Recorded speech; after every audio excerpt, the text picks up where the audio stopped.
said, we had some votes for us to watch the Goonies. So we are going to review the Goonies. We're going to dive deep into this movie. All right. You want to start with this one, Xavier? I've started with the last two. Sure. So, the Goonies. Bunch of little kids. It starts off with these guys escape from prison. They're called the Fratellis. Fratellis. Sorry. It's okay. They're Italian. I really like, which is the one that sings a lot? I like that one the most. Jake. Jake? Yeah, Jake Fratelli. His singing. I'll tell you one of my favorite scenes in the movie later on.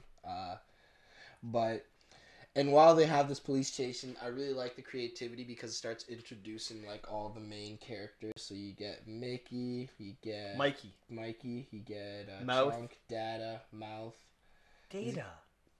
Nah, I'm just kidding. Are you Same thing. No, right it's Data. All right, and you just out of all the Goonies, who's your favorite Goonie? My favorite Goonie is definitely Chunk. Chunk, mine's Data. The kid from the Temple of Doom? Yeah. Love that kid too. They're all great, but why Data?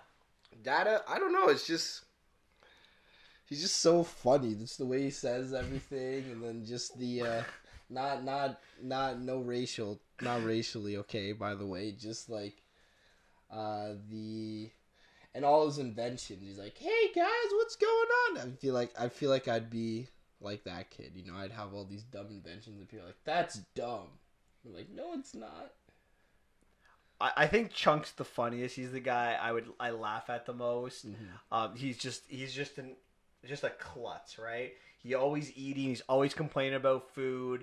Like he just sees food. He's like, oh my god, food! I want it. But I think I relate most to Mikey's character though. Like the character, he's more like. Of course you do. You always relate to the main character. I don't always relate to the main character. I do a lot of the time. No, not always. Actually. Who's your favorite character? Goku, Optimus Prime. Who else? Superman. I like the good characters. See, this is the problem. You're looking at these are all morally good characters. Who's the moral character of the Goonies? That's a good question. It's Mikey. He's the one always trying to be like. He's the one who listens to his mom the most. He's the one that cares about like when they go to the attic and everyone's trying to trash everything. He's the one like keep it together, guys. Right. So like I mean I like that. That's the kind of character I relate to. That's the kind of character. That's what I try to strive to be. I try to strive to be good. Oh, look at you! I know the sun shines and rainbows. But they're all good in their own way, right? Mikey is the asthmatic. He uses puffer throughout the movie, which I think is hilarious. I used to have a puffer, so that reminded me when I was a kid watching that movie. That gave me lots of memories. He's the leader of the Goonies. He's the rule follower. But you gotta like Mouth, right? Mouth is the trash talker, the troublemaker. Yeah. He's sarcastic all the time, making mama jokes. Yeah, trolling. I can't believe you didn't talk about. All the cool gadgets with that. Yeah, obviously, I did talk about his inventions.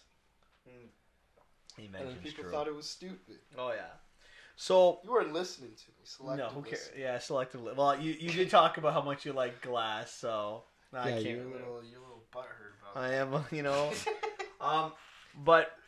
Overall, what are your impressions of it? Did you like it? Did you not like it? Like rewatching it, like this is a movie from 1985. And this movie is pure 80s. Like, when you watch this movie, when you think of all the cliches about the 1980s, this movie had every single one of them. I don't hate the cliches of the 1980s, and plus a lot of movies have helped people like the 80s more, like some episodes of Black Mirror, Stranger Things, what's it called? But it's a storytelling, though. Like, that's all the culture of the 80s that's come back. What about the storytelling of the 1980s? Yeah, it's a little out there. We're so used to nowadays these depressed and dark versions of things that it's nice to have a little to go back and see something that's a lot more regular and it's just so funny seeing Josh Brolin in this. Oh my god, Josh Brolin! You know he's like 16 in this movie or 17. He looks like he's like today. Yeah, I was like, how old is this? Like this guy? He's young. He's a teenager. But like, to me, it's a classic. It's still a classic. I enjoyed it. I almost enjoyed it more now. It's a fun story. It's a fun adventure. It's comedic. The characters are great. I like the villains. It's the 1980s. You know, I love. It's in right now. Like we talked about Stranger Things. There's the Goldbergs.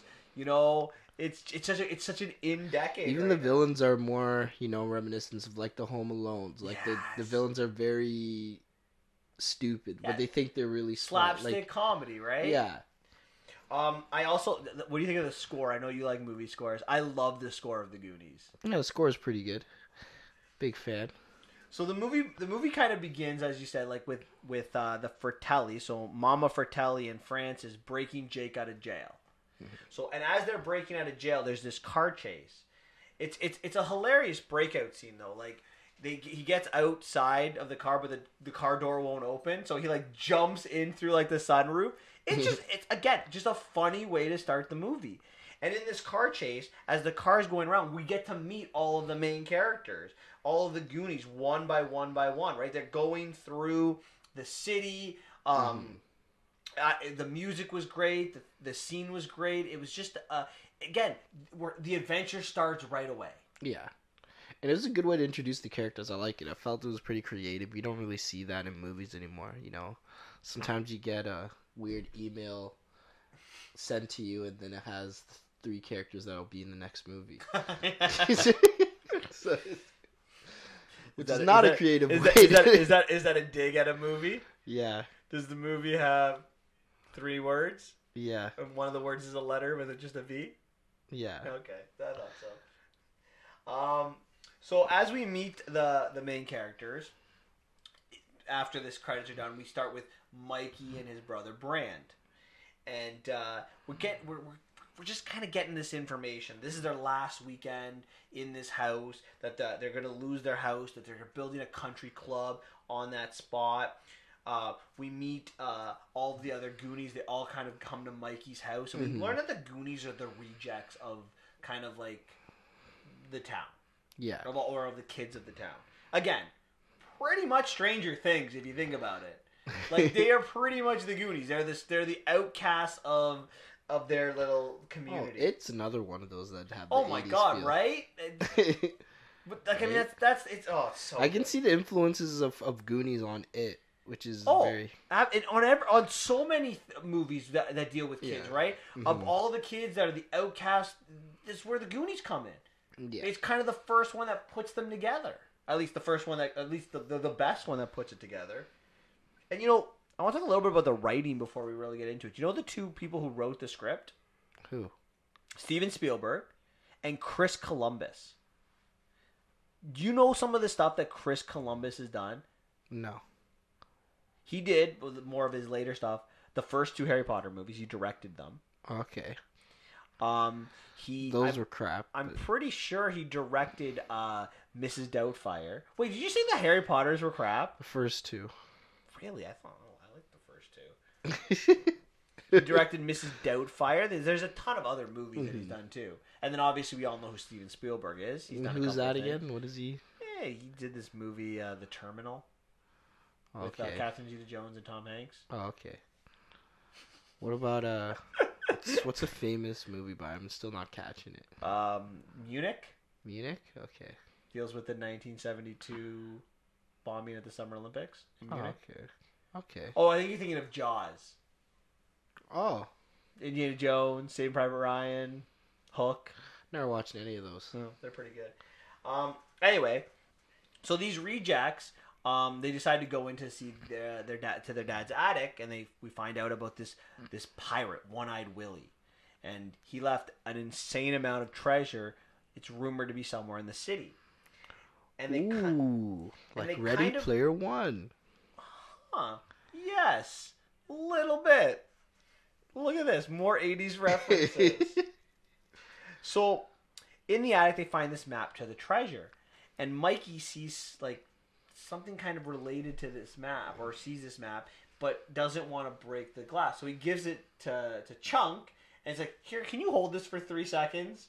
And Chunk holds And as he's holding it, he's like, I can't hold this. I can't do this. And he drops it and it breaks open. Yeah. He grabs the map and then there's like a piece that goes with it, like like some kind of thing you look through. Yeah.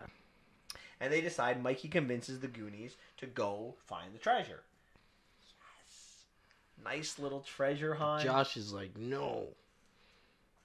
Bran. Sorry, I said We're- Josh. yeah, Brolin. we're- My we're- bad. So Bran's like, no, because Mom said we couldn't go. We're not going. Mom said you have to stay in the house. You have asthma. You're not allowed to leave. So the Goonies use his, I think it's called like a spring chest expander. Yeah. It's like the thing that he used to build up your chest. And they tie it around him. And then they go grab their bikes and they leave. But before they grab their bikes, they take the tires out of his the bike. pressure out of his tires. And Mikey's like, you can't do that. That's his like most prized possession. Yeah, he just bought it. Again, showing you Mikey's characters. Yeah, he Yeah, saved. how He many worked. loans? Yeah, How many lawns did he mow? like 100 lawns, something Yeah. like that. Something like that. So they ride off on their bikes looking for treasure. What's another show that they ride off in bikes looking for things? Stranger Things, right? Stranger Like Things, all oh, of that yeah. kind of things. So this is the adventure beginning. So they come. The mom comes home, and I think this was a hilarious scene. And like Bran is like lying backwards on the couch. The couch is falling, and he's like, "Mom, get me out of here!" And Like, where's your brother? no, she doesn't even say that. What she says is like, why are you're working out too hard? You're gonna hurt yourself. I always told you that. And it's so funny because Mom just keeps walking away like nothing's wrong, like he's not tied up. And then eventually she's like, go find your brother. You have to find him. So he gets on. He's looking for his bike, but it's deflated. So he steals a bike from his neighbor, This little girl. a nice pink little bike. I want to give it back. I promise. And has training wheels and everything. It is really funny. I just think it's hilarious. You got this big Josh Brolin who looks like he's in his mid-20s. It's this pink bike. It's got training wheels, and it's two to three sizes too small for him. Mm-hmm.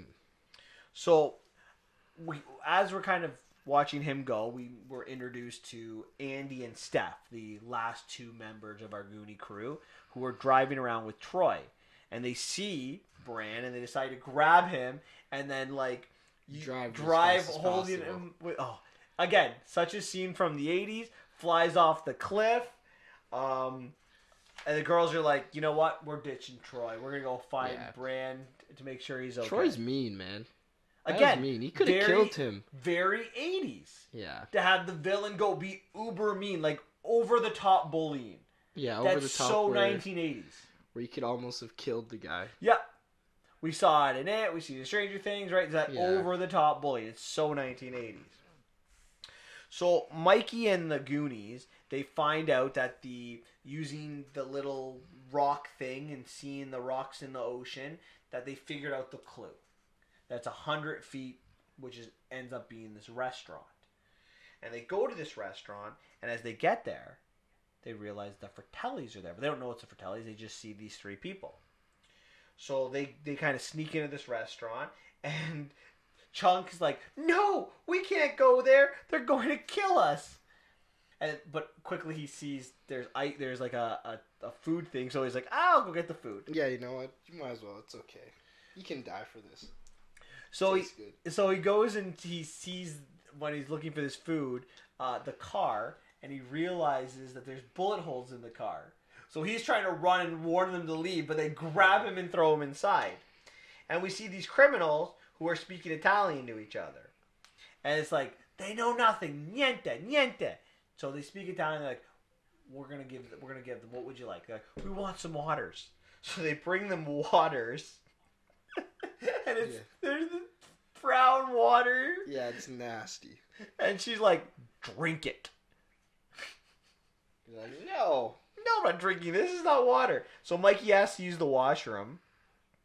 And he sees Sloth. Is he the last member of the Goonies?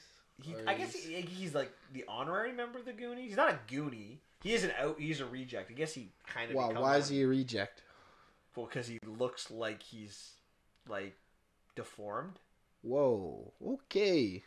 Like his like one eye. It's 2019. We can't be talking about people that look like that way.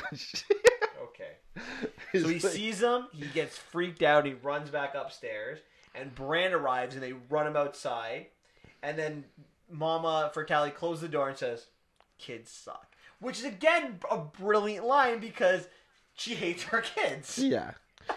Another thing we haven't talked about yet is the dialogue between the kids are spot on. Like that's exactly how like I remember when I growing up, that's exactly how I would talk to my friends. But this is why this movie has withstood the test of time. This isn't your standard movie where the kids are like all nicey nice to each other. Like, they're just flat out mean. They quote unquote bully each other. Mm-hmm. But like they stick together. They're exactly how friends are. They're immature kids. Yeah, like I don't think I've said anything nice to my closest friends. No, you never say nice things to your friends. You only say mean things to your friends. Yeah. I mean, I feel like if you're insulting someone, it means you care. Yeah. It's when you don't insult people, it's like, I don't have the time of day to talk to you. I don't care what you think. Yeah, you kind of get a little bit offended. Like, oh, you don't care about me, eh? What is any specific jokes of the way they talk that you really like? I like mouths to your mama jokes. Well, the best part is like when they want to get into the restaurant because it's locked. Mike kind of like stands in front of the door and basically tells Chunk that like your mom's like all this, your mom's so attractive, things like that. Gets Chunk really upset, and then as Chunk's about to like run into him, he moves out of the way so Chunk hits the door and opens the door. It's brilliant. Great moves. I love it. This is just wonderful.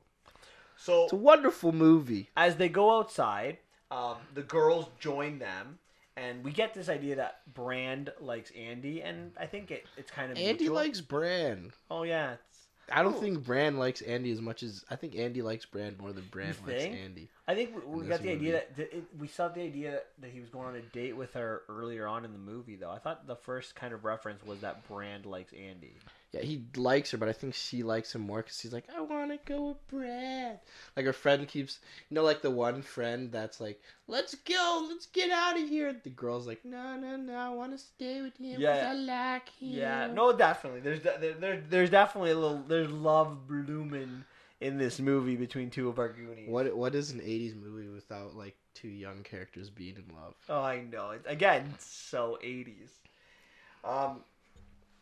Oh, sorry. The naked. It was naked pictures of your mom. I think that's what it was. Oh yeah. That got him to open the door. Not your mom's attractive. Oh man, that was good. So as they explore the restaurant, they go to the bottom of the restaurant. And they're trying to figure out what the next clue is. And Chunk accidentally knocks down the water, and he's like, "I'm so sorry." But they realize the water is going into the fireplace, and they find the next clue is under the fireplace. So they're figuring out what to do, and Chunk finds ice cream. But when he opens the door to get to this ice cream, there's a dead body in there. And now he's locked in. He gets locked in with the dead body in the ice cream, and all the other guys go down into the fireplace. They pretty much tell Chunk to go escape through the window and go call the police. So Chunk, one of my most favorite scenes comes up after this. So Chunk goes out, runs to this car, and like it's all black. It's all black. We don't no idea what's going on. He's like, the Fratellis. They're in this restaurant. They're there. My friends are gonna kill us. There's a dead body, and then the door opens. I thought the light goes on. Oh, sorry, the light goes on in the car. You're right. And you're then right. he just starts singing in Italian, and I could not stop. Yeah, it's Jake Fratelli. It's so good. It's one of my most. I think it's might be my top or favorite scene in the movie. So that is a great scene. So Jake gets. Jake throws Chunk in the back seat with a dead body, and we see screaming. It's priceless. So Chunk gets interrogated. To me, this is my favorite scene. This is talking about all the bad things he's done. It basically he's like it tells him everything, just whatever you want to know. They went into the fireplace. They're looking for treasure, and they're like. Doesn't it go back and forth though? Like it shows them in the cave, and then back to him exposing, and then back in the cave a little bit more. Yeah. Back to him. But it's the idea that he's telling them everything they want to know, and these Fratellis are like, nope. They bring this blender over, and they kind of say, your hand's going in there if you don't talk. Tell us everything. So he literally tells everything. In the 3rd grade, I cheated on my history exam. In the 4th grade, I wore a toupee. In summer camp, they sent me to a fat camp, and I got kicked out. And this goes on, and it's so funny because he's just telling them literally everything bad he's ever done. And after... Didn't he push his sister down the stairs and blamed it on the dog? That was my favorite one. Oh my god, that's so good. So they're fed up with him, and they're gonna drop his hand into the blender. But like Xavier said, we've been seeing the other aspect of the kids in the cave, and they make some noise that causes bats to come, and they realize, wait a minute, Chunk's actually telling the truth. I can't stress how much I really love this scene and how funny it is. So after that, the guys find Chester Copperpot, who is one of the explorers looking for the treasure before, who has died. He's deader than dead. Yeah. He's a skeleton. So they decide they're going to continue going on. Yeah, that's a weird... If that was me, actually, I wouldn't have even gone to the house with the criminals, but... But you didn't know they were criminals when you... I guess you did when they went back in after. At the end result.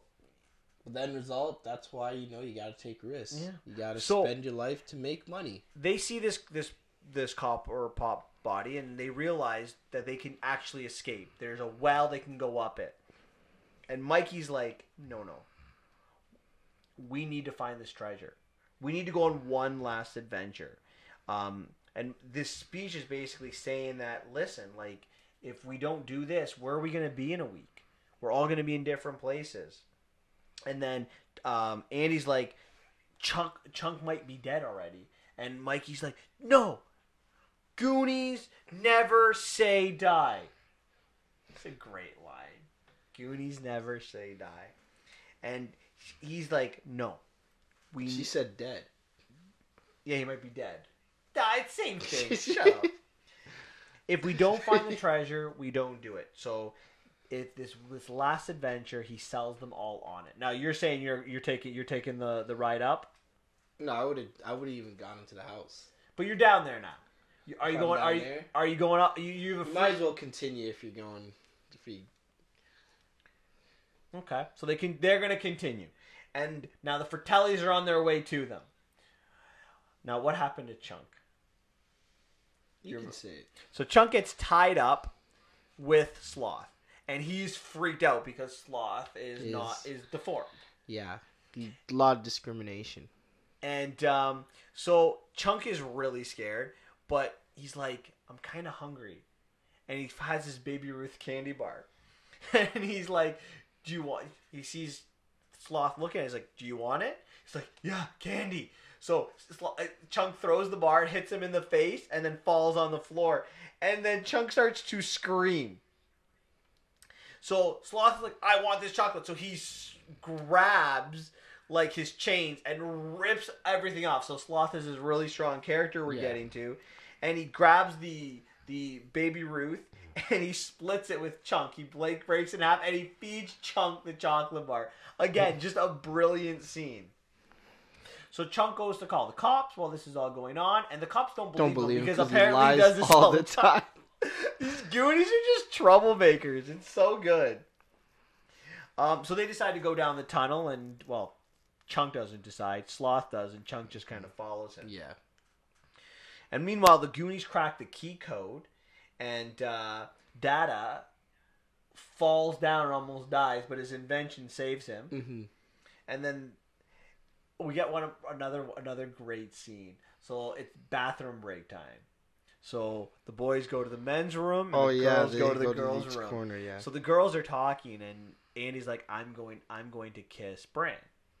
So she's like, calls Bran over, but Bran's in the middle of doing something. So Bran sends his brother Mikey to go see what Andy wants. Yeah. and Andy's in the dark and has her eyes closed and just sees Bran, or who she thinks is Bran, grabs him. It's Mikey, and they just kind of kiss for like 5 seconds, and then Mikey just like just losing it, like, oh, that was heaven. And then Steph's like, okay, lover boy, go away. And then Steph's like to Andy, how was that? And Andy's like, I didn't know Brand had braces. The fact that she doesn't know, again, so 80s, but so funny.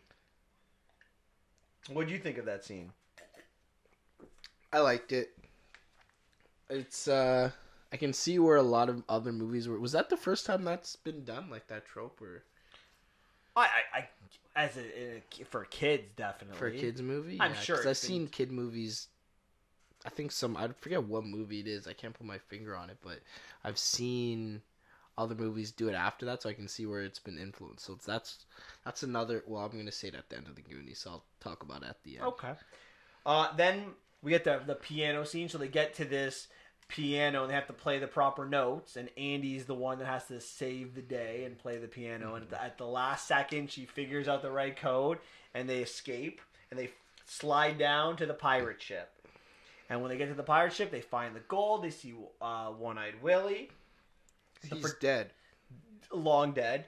The Fratellis show up. They make Andy walk the plank with her like hands tied behind her back. Bran goes to save her. Again, classic 1980s.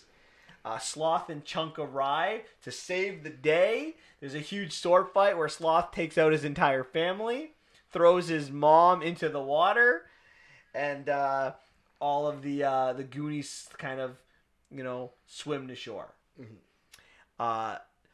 The Fratellis go back onto the boat, and they're grabbing the treasure, but there's one more booby trap, and they set it off, and the entire cave starts to cave in, and the ship is going to eventually kind of sail out. Mm-hmm. But the Goonies, they get out because of Sloth. They're reunited with their parents. They didn't take the gold?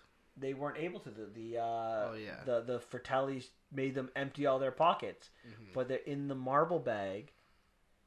They had some gold, so they were able to save the entire town. But then the pirate ship shows up, so they're more than saved. Yeah. Okay. So we rushed a little through that. But what are some of your... the Fratellis are dead? No. The Sloth saves them.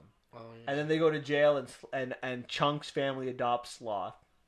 Okay. And then the I love you scene between the two of them. I love you, Sloth. I love you, Chunk. So good. Any questions? Anything you want to talk about with the movie?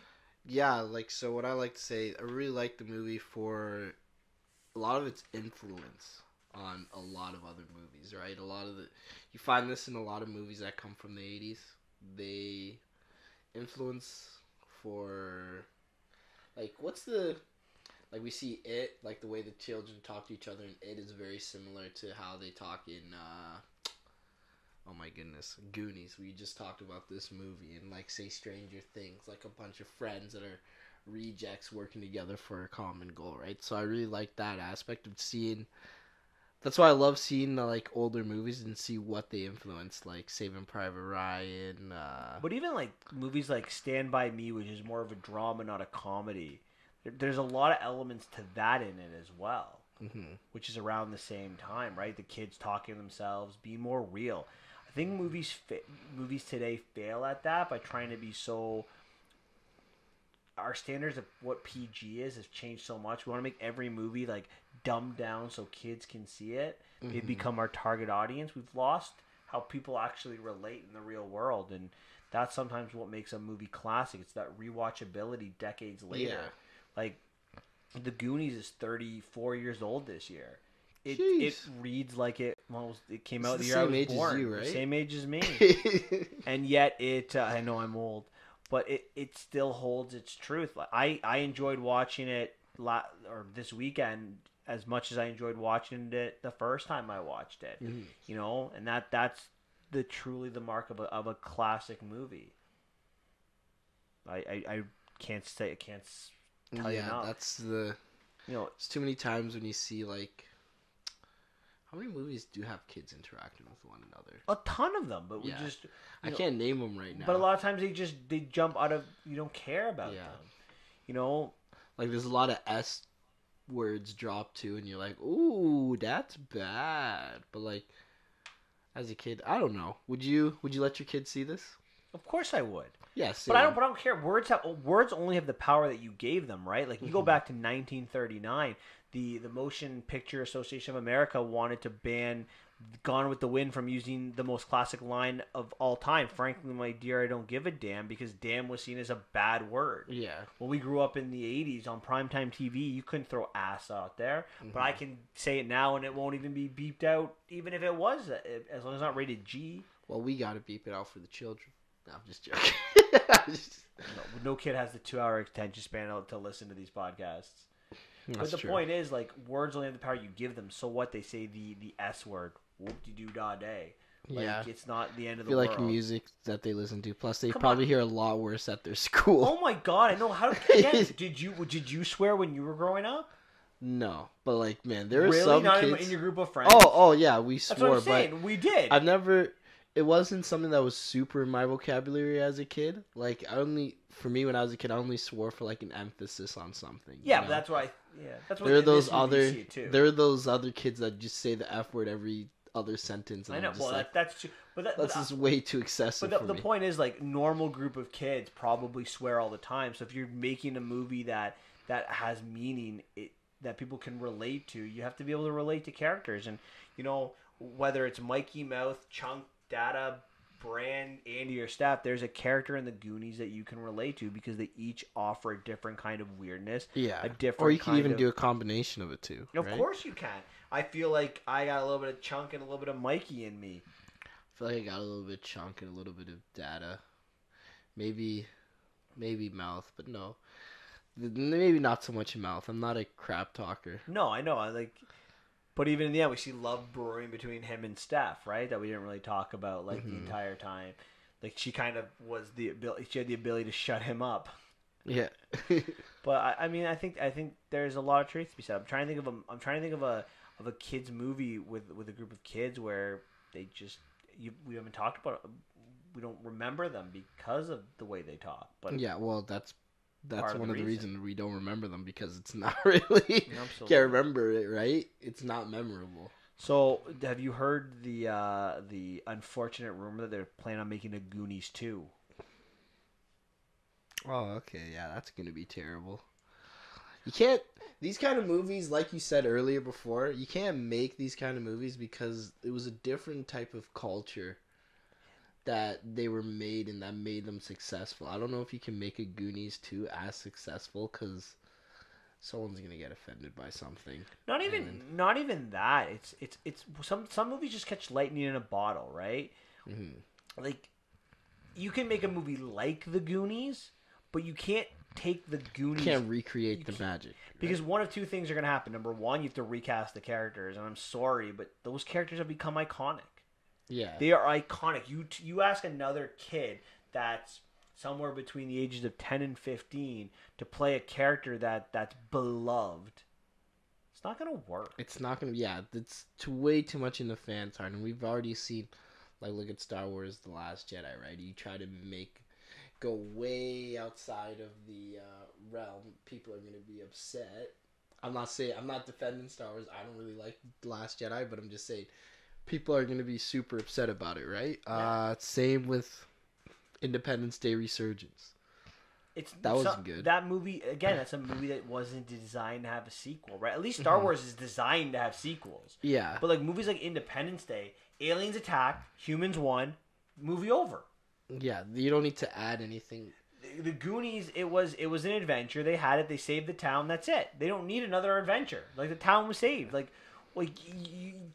create another problem just to make a movie, it doesn't make any sense to me. I have a problem. Do you feel like Hollywood's running out of ideas? They've always Hollywood. This is what I think people don't understand about Hollywood. Hollywood has always remade things.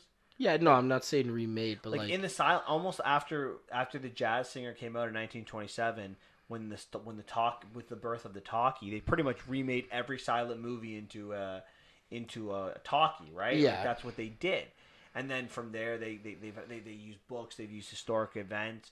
I think they're out of a lot of ideas, yes, But it's But, I think they're afraid more than out of new ideas. I think there are new ideas out there. I think just more want to stick with what's new. So they want to make money. they're more. Wouldn't say out of ideas, more super trendy. I feel like it's just it follows a trend. Trendy and why they want name recognition. They want a they're not willing to take risks anymore. Yeah. You know, it's funny. It's not. You feel I look at like this is not really a movie, but like Harry Potter. How many companies rejected Harry Potter before J.K. Rowling was able to sell it?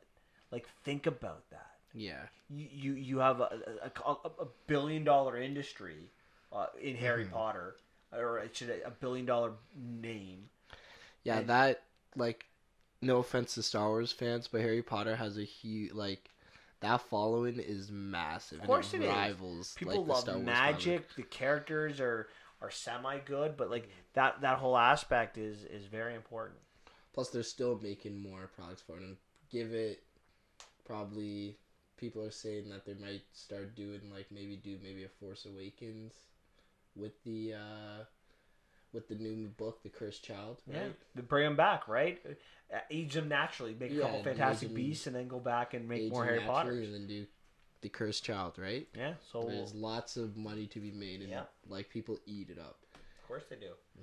So we'll see. I mean, I think Hollywood's biggest problem is they're not willing to take risks anymore. They want sure things, and so they just go and make remakes. Yeah, and blah, instead of. blah, blah. But I mean, like you take a look. Think of over the last, we'll say, decade and a half, when Hollywood has kind of gone out of the norm. We get an Inception.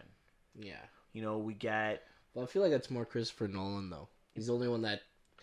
It's either. But hold on. It's either branded name. But hold on. You know the story of Inception, right? You know why Christopher Nolan got to make Inception? He said he wouldn't make The Dark Knight Rises if he wasn't allowed to make Inception first. Oh. He basically had to threaten them to make this movie because it was the people. I think it was Warner Brothers that made Inception, or wherever studio said no one's gonna buy this movie, and look at it. Yeah. And that's the thing, right? And then now because of those successes, he can do whatever he wanted. But like he made The Dark Knight. He's like, well, I'm not gonna make a Dark Knight Rises if you don't let me make Inception first. Like, think about that. Yeah. All right, we're off our thing. Sorry about that, folks. Let's give the Goonies a rating here. Yeah, we didn't even give the rating. Yeah, I'm gonna give. Just talking about it, I was gonna give it an 8.5, but I'm gonna up it to 9.5 for talk. I'm sorry, but when you get a classic movie like this, it's a hard 10. go. It's a hard 10, not even a soft This guy 10. just gives 10s out like it's going out of style. If you He's check just the 10 over. tape on the podcast, this is the first movie that we've reviewed that I've given a 10 out of 10. Were all 10. Top 6 of your top 10s were 10 out of 10. Yes, the top 10 movies of the year. Yes, of the 150-ish movies I saw this year, 6 of them got 10s out of 10. Those were all separate, or none of those were repeat times for the 150? I don't think I had any. I saw 160 movies this year, so I just went lower. Last year. Last year, sorry. So It's I figured I doubled up on 13. Even if it's Okay. 140 movies, to give 6, even if it was 100 movies, to give 6 10 out of 10, that's pretty good. I just think you just love giving perfect movies, eh? You just say perfect movie.